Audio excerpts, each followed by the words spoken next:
Hello and welcome back to RamsTalkPodcast, the preview show. It's midweek game this week. It's Reading away. Who knows if it's going to be on? Who knows what's going to happen? Giving us the insight, and we're probably going to talk more off the pitch than on the pitch, I reckon, Lewis. This is a rare preview in that sense. But I'm joined by Lewis Radbourne, football writer, big Reading FC fan. How are you doing, Lewis? I'm good, thank you. How are you? Yeah, not too bad. Couldn't get the win yesterday against Lincoln, unfortunately. But yeah, looking forward to getting down to Reading. I came down there, I think the last time we played you. The Curtis Davis header, the equaliser. Yes, I was at that game. Yeah. Some game. Some scenes in the stands after that one. But yeah, hoping to obviously come and put in another good away performance. Lewis, like I said, we're going to talk about off the pitch first, I guess. What's the latest? What's the latest that you can tell us Derby fans? Well, I think as I'd like to think most listening probably know, the fans invaded. I think about 1,000 fans invaded the pitch for our home game against Port Vale last Saturday, which in the end got abandoned because the fans were on the pitch for probably about an hour. To make our point known, because our owners putting us through the mud at the end of the day. I know Derby fans are familiar with what it's like, and I remember I went to uni in Derby, so around that time, so I lived here and see what the fans were like with it. And we kind of knew the last few years. Obviously, we've had point deduction. We've had 16 points deducted. That's why we went off in the 16th minute, and why tennis balls being thrown on and etc. But it was always weird, like knowing that could happen, but there was never really any rumblings. But this season, it's just gone. It got even worse. In the summer, there's a fair amount of optimism, fresh start. A lot of the older players that have been on big contracts have gone. Obviously, Ruben Sellers, young manager, some young players being brought in, and it looked like the issues were hopefully going to be away. But then 4-point deduction, and now months of tax not being paid, and now players only just about getting paid. Staff obviously being made redundant. It's not fun. I mean, The Athletic released an article, I want to say a week and a half ago, basically going into the details, how the players aren't even going in hotels before away games, although we managed to for the Wigan game, apparently, on Saturday. Microwave meals, the players are having to eat because catering staff have had to leave because they don't have the money to afford it. And the owner's just not really making a good enough attempt to sell the club. There's been plenty of interest. We know that. Fans aren't stupid. We're an attractive proposition. We're in a decent area of the country. We've got one of the best training grounds in the country. Good youth system. And I'd say we're arguably one of the bigger teams in the league we're in. But yeah, he's just not selling up. He's putting up a premium fee on something which is just ridiculous, really. Yeah, it's been a tough time, and Derby fans will understand. Like you said there, we've been through it. We know what it's like. The feeling that that potentially you're going to lose the club you love. I know it's not at that stage at the moment, because I do think there are interested parties, like you said. Yeah. I was driving to work the other day, and on TalkSport, I think there's a Reading fan or a journalist that kind of said, look, there's people that want to buy. There's interested parties. Like you say, it's in a good area of the world. You've got that Category 1 academy as well, which I'm sure you'll want to keep, and you have been able to produce good kind of youth players and attract names that have come to Reading and played good football in the past. What's your thoughts then? Is it the case that you see something happening soon with regards to a takeover, or do you think this is going to carry on for a little while? I'd say so. Due to the game being abandoned, obviously we've had plenty of coverage. Since then, we've had the CEO, Dayon Pang.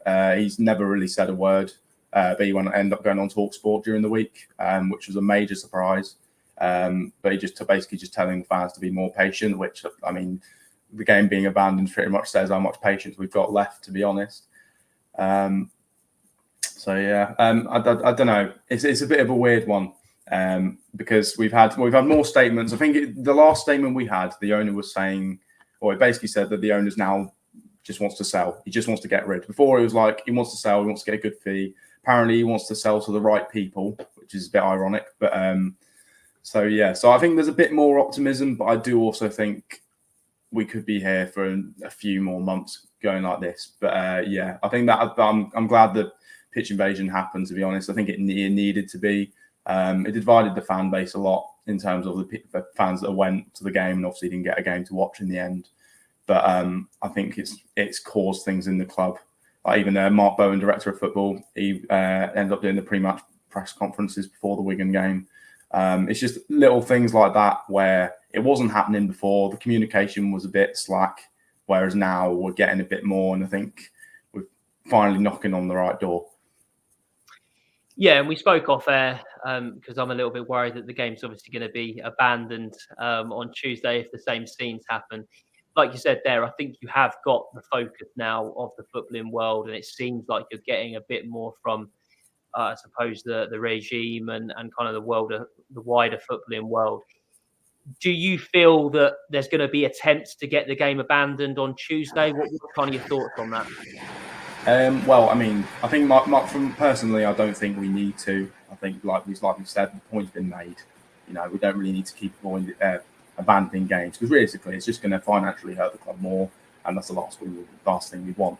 But I'd say no. I'd say I wouldn't be surprised if there are fans that do try and get on the pitch, but there won't be anywhere near the 1,000 that were on the pitch against Port Vale. I wouldn't be surprised if there's a few that get on. And then the stewards might take them off after a few minutes. I'd say that's the max that's going to happen. But obviously, I've seen a lot of Derby fans on Twitter worried about it, and rightly so. It's a long drive. So, especially on a Tuesday night, which isn't ideal. I'm fairly confident that it'll all be good. Yeah. And one thing on the pitch invasion against Port Vale, I saw a news story about Reading fans that have contributed $8,000 towards a statue for a Port Vale legend, I believe, or someone close to the club. 80,000 was needed, and I think Reading fans have kind of got behind the GoFundMe or whatever platform it's on. So, yes, the game was called off, and I think Port Vale fans were very kind of accepting of that. However, Reading fans have kind of done something worthwhile as well for Port Vale fans. So yeah, that was nice to read, and I think it was needed to be done. I think there were certain things that we did as a club. We obviously marched and we protested. We didn't actually get on the pitch. My last time on the pitch was a playoff leg. That was my last time on the pitch. Same for me. But yeah, never got on the pitch as a Derby fan, kind of protesting. But yeah, it needed to be done. So hopefully, Lewis, you get things sorted soon because, like we said previously, Reading have had a real history up and down the leagues, produced some good players. And obviously, like I said, that my last trip to Reading was a fantastic one. So we don't want you going anywhere soon. Yeah. Let's talk about the football then. Again, we were talking off air, and actually, in certain situations like this, you kind of see a team fold up. They're potentially not playing, getting paid. Sorry, they're obviously, like we said again off air, they're not getting hotels, they're not getting the right nutrition. There's things lacking at the football club. However, the results haven't been that bad. Tell me more about that. So on Saturday we lost to Wigan, lost 1-0 away from home. Pretty drab game. Just one moment of quality from Asgard. I think Finesse shot right into the top right corner, killed it. Brilliant finish. So not really a lot we could do about that. But apart from that, we lost one. So that's now 2 in our last 10 that we've lost in the league.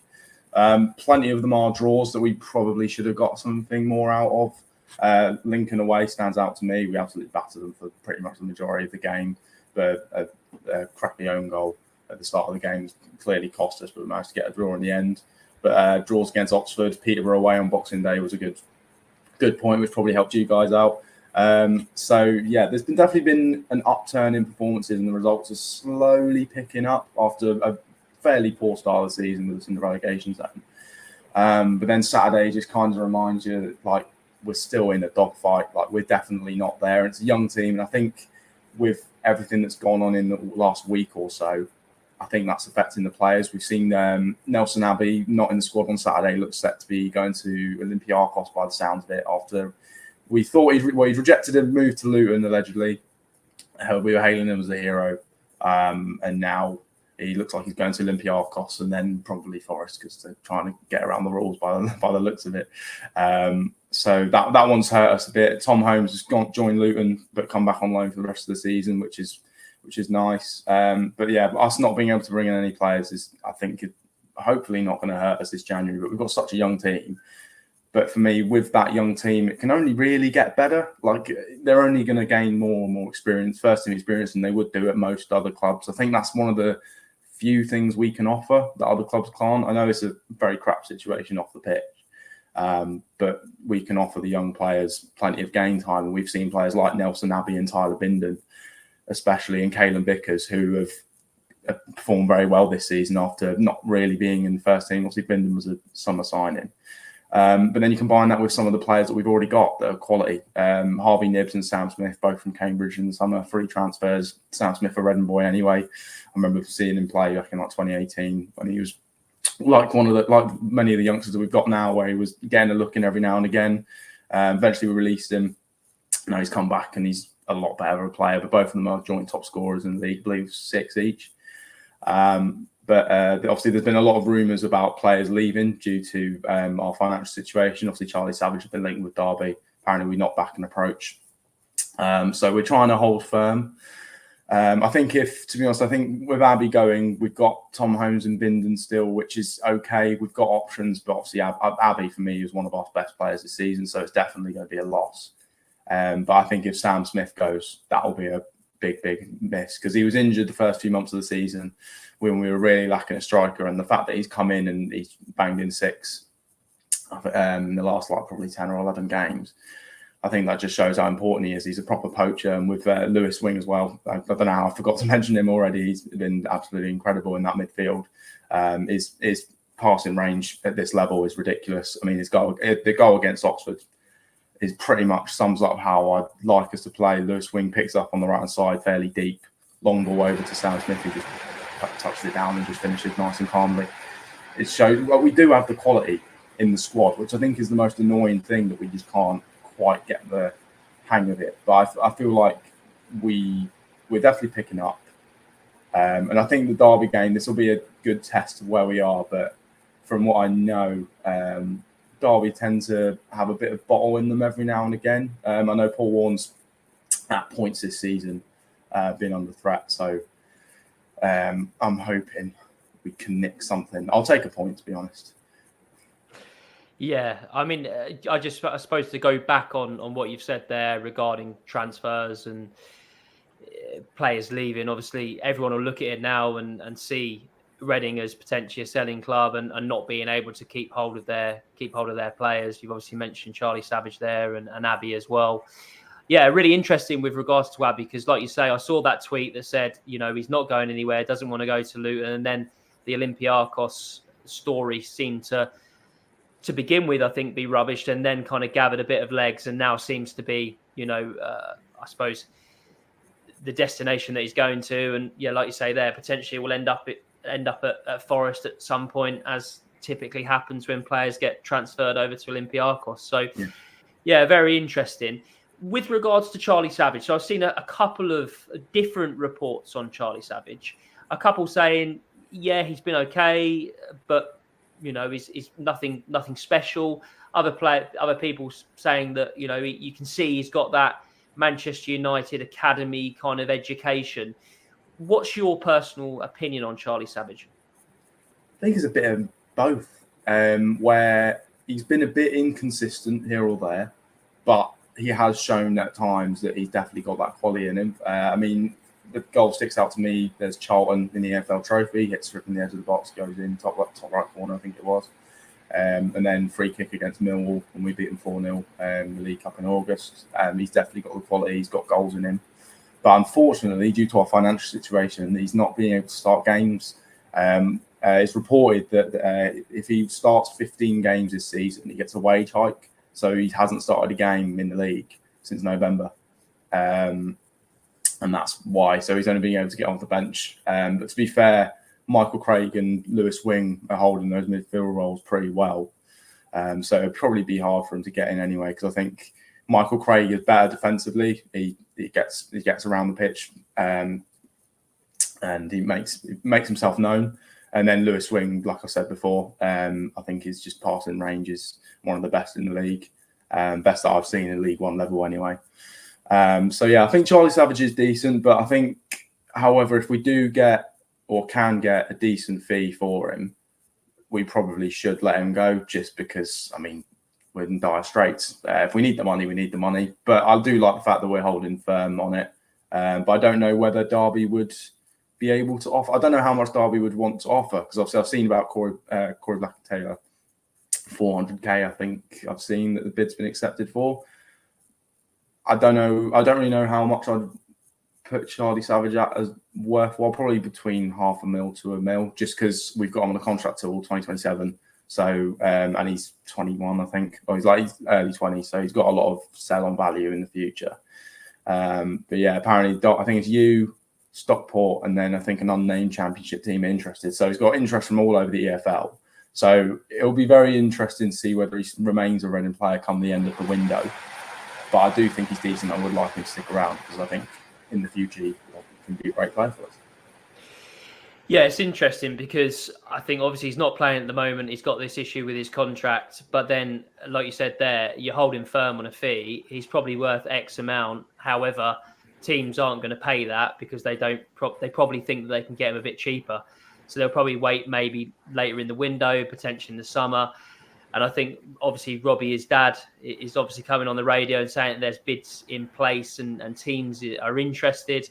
Paul Warne came out and said, no, don't know anything about that one, which of course could be incorrect. He might be throwing a couple of journalists off the smell of that one. But yeah, it's interesting because you'd imagine a player like Charlie Savage and the way that Reading, I suppose, kind of conducting themselves off the pitch in the moment, he'd be expecting to play more games. But understandably, if he's got that clause in the contract, then it's clear to see why he's kind of not starting as well. You've obviously mentioned Sam Smith there. Sam Smith, I'm from Cambridge, so know the impact that he had at Cambridge United and kept them in the league last season. He's obviously come back to Reading. Is he the one player that's going to win you this game, or is there somebody else that has the potential to, I suppose, put the ball in the back of the net, really? I'd say, well, Sam Smith is the main guy. He's the main man up front. He's pretty much the only striker that we've got that guarantee goals. Kelvin Ehirasman, I'm not really sure if he's really got the quality. He just doesn't really seem like he's got too much about him. This bit reminds me of Lucas Zhao, where tall guy but doesn't really get about, make himself known when he can.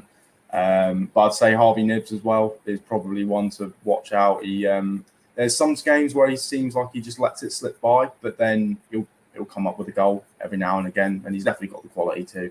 And him and Smith like to combine a lot on the left-hand side. So, yeah, I'd say Smith is the main one to worry about. I think if you keep him quiet, I think you'll have a good game. But I'd also say Nibbs and Femi Aziz as well. Again, I don't know how I forgot to mention him. He's been brilliant the last few games. Femi Aziz has been around the squad for about 2 or 3 years now. And he's been a player where you watch him every time and you can see that he's really good. Like, you can see he's got the quality, but he just never has the cutting edge. But the last few games, he's started to get goals. And good ones of that. His goal against Eastleigh was brilliant, and his goal against Wigan as well.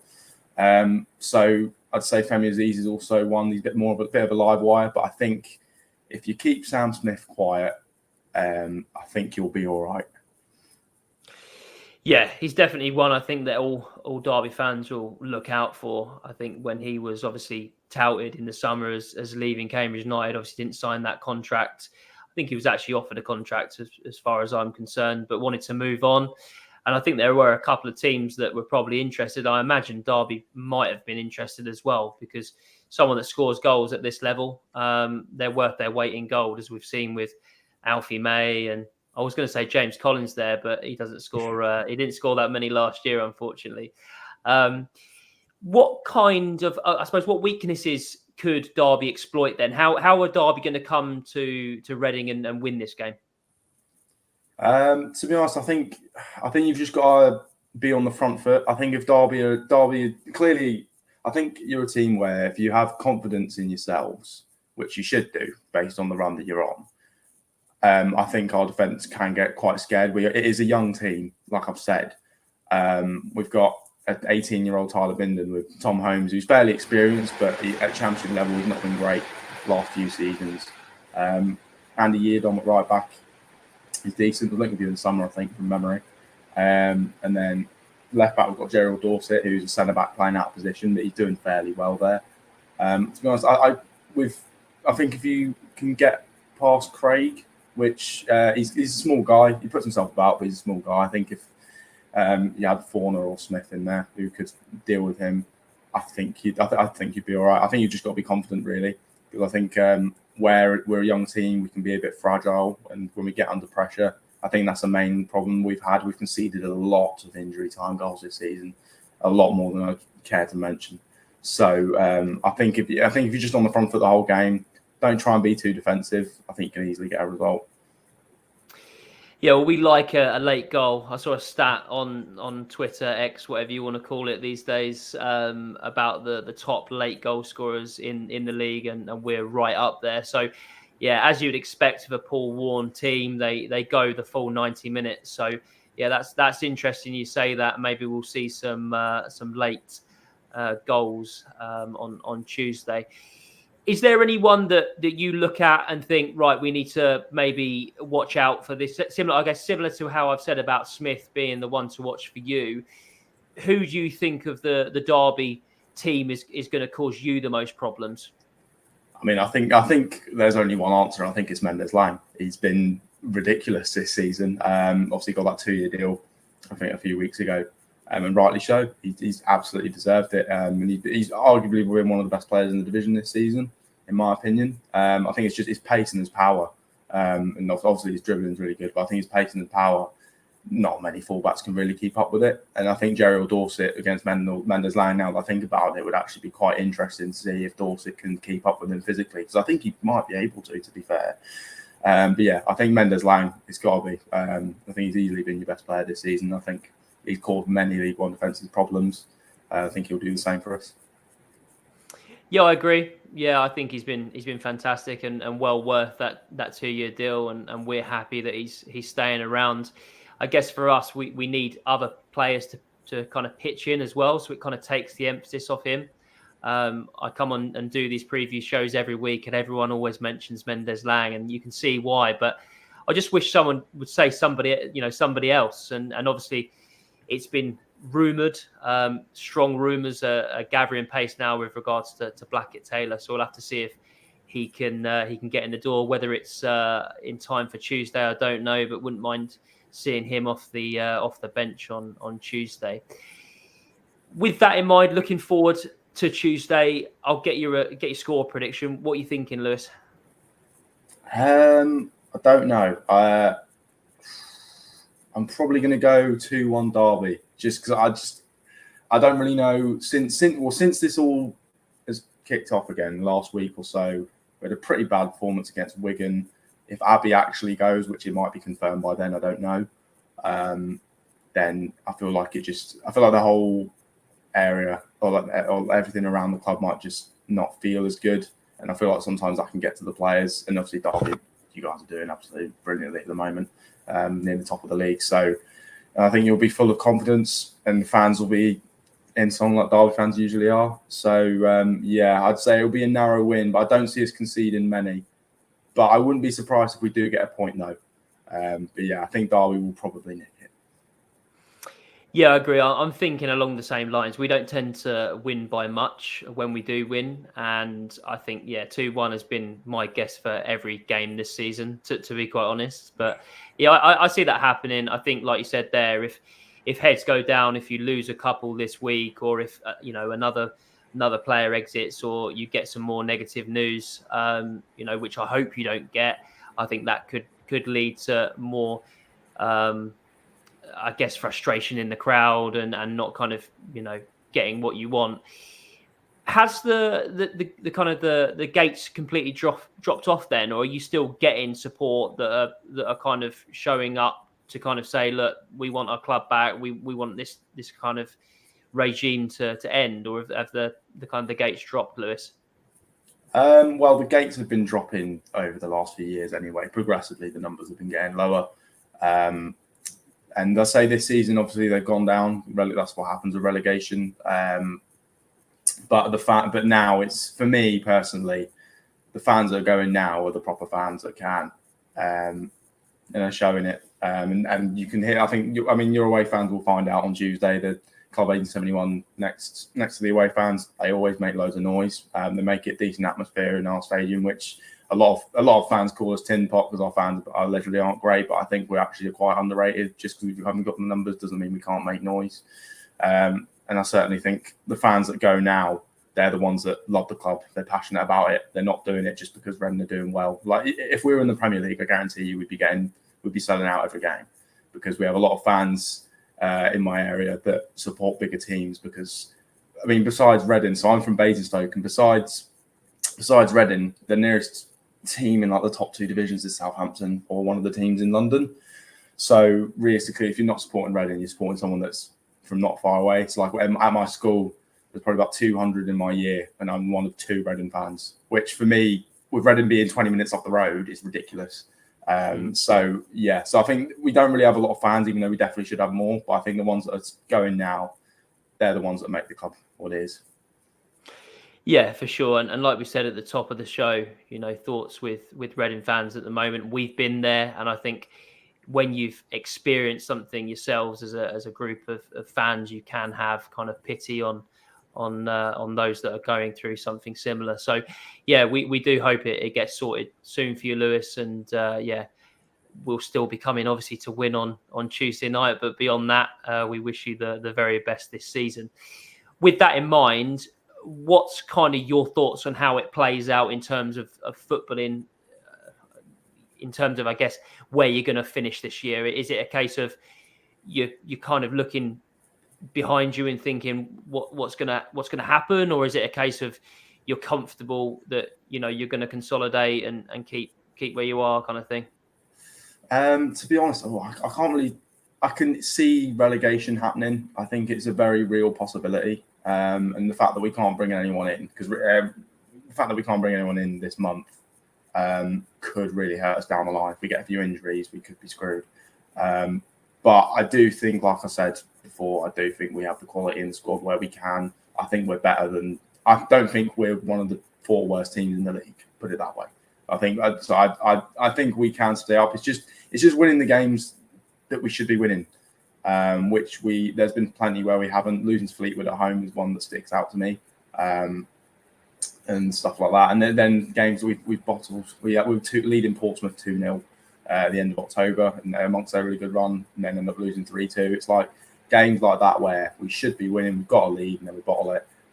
If we can snap that out, then I think we'll be fine. But I think relegation could be a very real possibility. And I really hope we don't. Obviously, 1, because you don't want your team to get relegated, but 2, if we're in League 2, we're less likely to have prospective buyers. If you're in League 1, you're obviously a more attractive proposition. So ideally, staying up, but I think it could happen. Relegation again. Yeah, I think I agree. I don't think you are relegation worthy in terms of when I've seen you this season. I saw you away at Cambridge, which was a game which probably could have gone either way, and I've seen you a couple of times in terms of highlights, and I think actually, we've been, like we said, you've got the form at the moment isn't that bad. So yeah, I don't think that's going to happen personally, but like you say, we don't know what's going to happen over the coming weeks, what's going to happen over the next couple of months. But yeah, like I say, wish you all the best past Tuesday. Thanks so much for coming on, Lewis, and chatting all things Reading. And if you've enjoyed this episode, please do go and rate us 5-star on wherever you get your podcasts. We will be back on Sunday reviewing 2 games, which is rare. We've got a midweek, and obviously got next Saturday as well. So yeah, we will see you on Sunday. Lewis, thanks so much for joining me. Thank you for having me.